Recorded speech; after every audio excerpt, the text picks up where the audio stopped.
Dhallywood megastar Shakib খানের কাছ থেকে বড় পর্দায় আসার প্রস্তাব পেলেন জনপ্রিয় উপস্থাপিকা মৌসুমী মৌ। এর আগেও নায়কের থেকে প্রস্তাব পেয়েছিলেন, কিন্তু ইন্ডাস্ট্রিতে নতুন হওয়ায় প্রস্তাব গ্রহণ করেননি তিনি।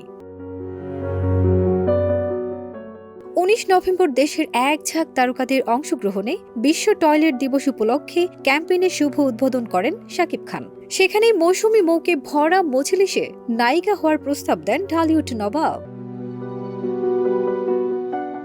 শাকিব খান বলেন, মৌ খুব ভালো উপস্থাপনা করে, অনেক সুন্দরভাবে সবকিছু প্রেজেন্ট করে। সে কেন সিনেমা করছে না? তার তো সিনেমা করা উচিত। আমি মৌকে বলবো, তুমি সিনেমাতে এসো, অনেক ভালো করবা। নায়িকা হওয়ার প্রস্তাবে নিজের অনুভূতি জানিয়ে মৌসুমী মৌ বলেন, শাকিব ভাই ২০১৮ সালেও একবার একটা অনুষ্ঠানে আমাকে সিনেমা করতে বলেছিলেন। তখন আমি অনেকটা নতুন ছিলাম, আমার অতটা অভিজ্ঞতা ছিল না। চেয়েছিলাম সময় নিয়ে সিনেমা সম্পর্কে জেনে বুঝে তারপর আসবো। এখন আমাদের অনেক ভালো ভালো সিনেমা তৈরি হচ্ছে, সুযোগ পেলে অবশ্যই শাকিব ভাইয়ের সাথে কাজ করব।